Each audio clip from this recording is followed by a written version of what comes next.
eran de una calidad bastante corriente, con pocas florituras y detalles, al objeto de abaratar costes. Simple cemento reforzado, techos bajos y finos, sin aislamiento alguno, ni para el ruido ni ningún extra. Había servicios y baños para toda la planta junto a las escaleras. Desarrollen todo alrededor del camarote estándar de 2 personas, les dijo Lai a sus arquitectos en Berlín. Solo así podrá llevarse a cabo de manera económica y eficiente. La historiadora de arquitectura Margit Kuhl conoce bien el complejo de Prora por dentro y por fuera. Incluso ha pasado una noche entre sus ruinas para tratar de sentir el espíritu del monstruo descomunal. Pero ella dice que no hay nada aquí, está muerto. No son más que restos de una antigua obra en construcción. Por supuesto que para construir un complejo como este, los arquitectos tuvieron que adoptar el modelo industrial por su método racional de construcción y seguridad. Habría sido imposible construir nada en esta escala en ningún otro estilo.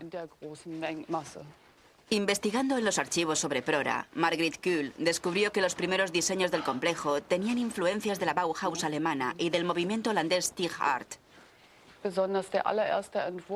Los primerísimos diseños del arquitecto Sergius Rugenberg incorporaban el estilo moderno internacional de la época. En la década de 1920, Rugenberg había trabajado en el estudio del famoso arquitecto Mies van der Rohe e hizo bocetos bastante visionarios de la bahía, bocetos en los que se proyectaba una estructura tipo anaquel que se extendía en arco.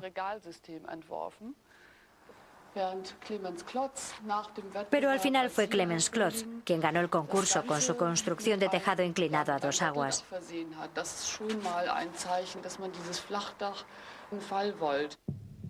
Los nazis recelaban de la Bauhaus, considerada políticamente más escorada a la izquierda. El conservador Robert Lai y sus ingenieros no querían tener nada que ver con ideas que ellos consideraban comunistas. Querían una construcción alemana con un tejado alemán para turistas alemanes. Para el verano de 1938 ya estaban terminados los primeros bloques de la playa de la bahía de Prora.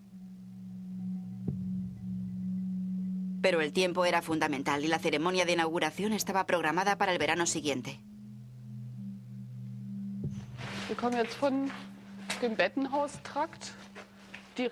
Estamos saliendo de la zona de dormitorios hacia la sala de relax. Y como pueden ver, es un espacio abierto, que no está dividido en diferentes habitaciones. Aquí iban las hamacas y cumplía una función de relax en la estación fría. Planeaban incluso instalar losas radiantes. Aquí, en este punto, se iba a instalar una puerta corredera de cristal.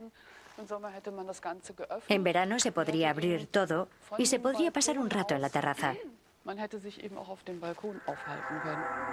Los planificadores nazis habían pensado en todo, mucho más de lo que podríamos imaginar hoy. Su visión de una máquina vacacional para 20.000 huéspedes parecía en vías de convertirse en realidad. En aquella época, en otros países, ya se habían creado edificaciones con salas comedor capaces de albergar hasta 1000 personas. Cada uno de los comedores de Prora podía acomodar a 1000 personas a un tiempo. Proyectos como el de Prora eran ya una realidad en Italia. Aquí los fascistas en tiempos de Mussolini habían construido enormes edificios comunales en las playas de la Riviera, tan pronto como en la década de 1920. Estos albergues costeros estaban destinados a los hijos de los trabajadores o los niños de enfermedades como la tuberculosis. La Italia de Mussolini sirvió de modelo para Prora. El jefe de organización del Reich, Robert Lai, había visto las construcciones como colonias de las costas italianas de la Riviera y el Adriático. Quería algo parecido, aunque más grande y espléndido. Dr. Lai begab sich nach Italien, den Besuch des italienischen Arbeiterführers Giannetti zu erwidern. Wurde bei seiner Ankunft durch Vertreter von Partei und Behörden empfangen.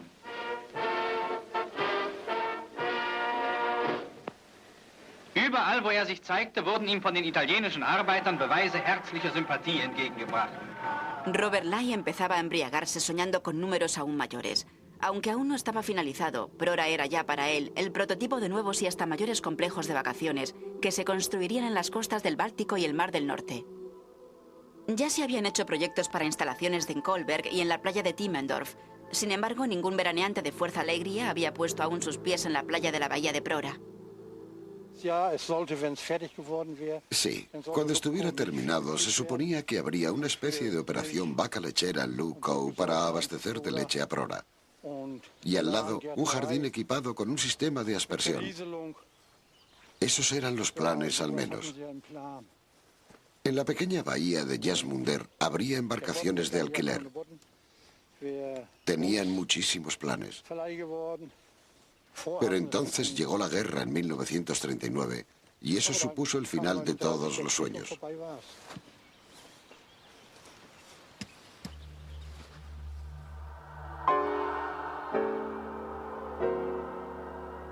El 1 de septiembre de 1937 el ejército alemán invadió Polonia. La Segunda Guerra Mundial había comenzado. Y pronto eran soldados alemanes heridos, más que turistas, los que yacían en los camarotes del Glückengusthof y otros barcos de vacaciones de fuerza a través de la alegría. En Prora se suspendieron todas las obras. Nadie hablaba ya de vacaciones. Prora fue una de las muchas obras que suspendieron en Alemania en aquella época. Solamente unas pocas pudieron continuarse con un permiso especial y solo hasta 1940 o 41. Todo lo que no fuera de importancia primordial para la guerra quedaba suspendido. Tras 18 meses de intenso trabajo y cuando solo estaba completada la estructura y el enladrillado, el colosal complejo de vacaciones de la isla de Rügen se fue adormeciendo lentamente. La única actividad febril que se estaba produciendo en este momento tenía lugar a 60 kilómetros de allí, en el bosque de Peenemünde, donde Werner von Braun desarrollaba para Hitler las bombas V1 y V2. Allí se estaba construyendo un inmenso complejo de laboratorios de prueba, máquinas de construcción y viviendas, pero era absolutamente secreto. En las bases de lanzamiento rugían los motores de los cohetes.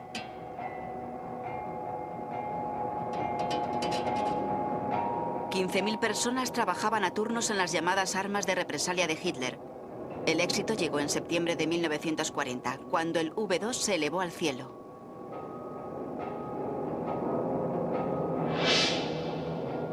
Este precursor de los misiles llegó a segar miles de vidas, sobre todo en Gran Bretaña. Y los ingenieros del complejo vacacional de Prora participaron también en el desarrollo de estas terroríficas nuevas armas.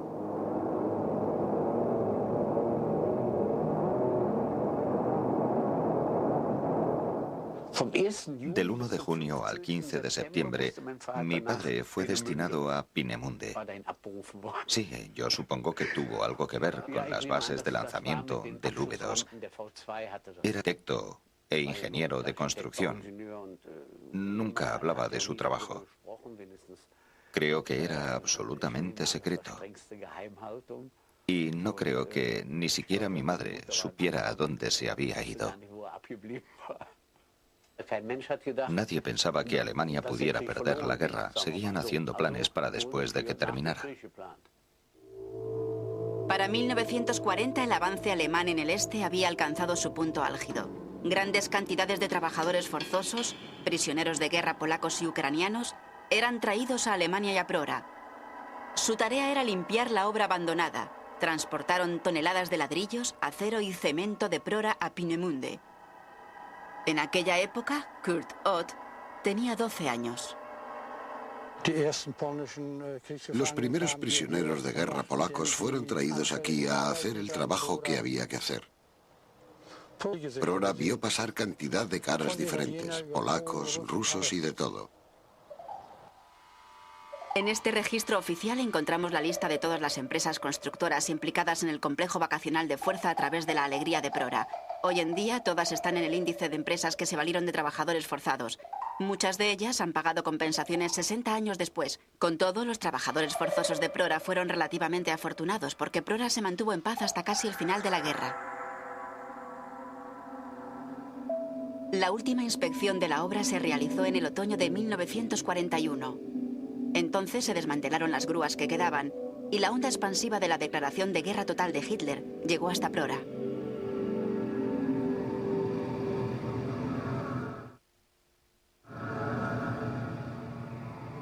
En 1941 la guerra se había extendido de la Europa continental al norte de África. Sucesivas decisiones, a cual más caótica, engullendo a Prora e incorporándola al conflicto. Se instaló un hospital militar en el bloque 3 del edificio de 5 kilómetros.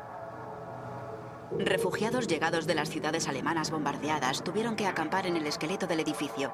Incluso las SS entrenaron a una división de la policía aquí, antes de enviarla a Stalingrado, en Rusia. En el otoño de 1943 llegó a Prora una compañía femenina de asistentes de comunicación naval en periodo de formación.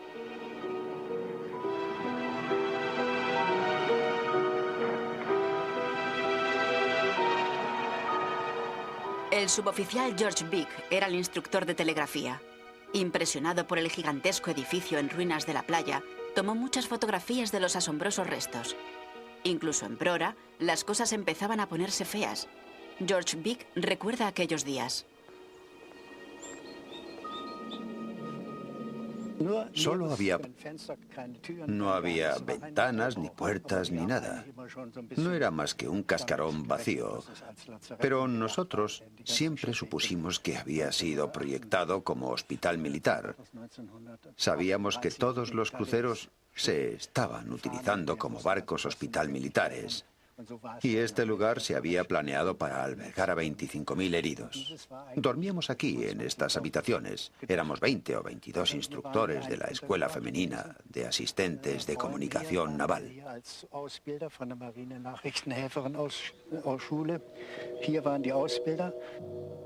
Los alojamientos de los empleados que estaban detrás de Prora, originalmente destinados al personal del complejo vacacional, eran utilizados ahora por las aprendices de comunicaciones y sus instructores. En 1944 el frente estaba cada vez más cerca. Sí, aquí fue donde formamos. Sí, aquí. Cuando nos íbamos a partir de aquí aquella noche. Esa era la orden. Mire, lo tengo todo aquí. Aún lo conservo todo en la cartilla. Todos mis destinos están aquí. El 14 de febrero de 1944, el teniente de la Compañía de Formación de Asistentes de Comunicación Naval nos ordenó que nos dirigiéramos aquí, a Kappel del Schlei. Desde aquí se lanzaron torpedos tripulados contra los barcos rusos como kamikazes. Fue la última orden. Para mí, el principio del fin. Ser destinado a los submarinos kamikazes de Kappel suponía una condena a muerte para George Vick y sus camaradas, pero Prora iba a salvar su vida. Eran las 5 de la tarde y ya estaba oscureciendo cuando estábamos a punto de entrar en las habitaciones que nos habían asignado, y el tren de Binz estaba a punto de... Alguien llegó en bicicleta trayendo un mensaje. No teníamos ni idea de lo que quería y empezó a gritarnos, o tal vez solo nos llamó diciendo: «Se ha cancelado todo, vais a regresar. La orden ha sido revocada». Durante mucho tiempo no había habido imágenes de turistas ni veraneantes en los noticiarios semanales de Alemania. Y Robert Lai, el jefe de organización del Reich, solo se aplicaba en el frente interior.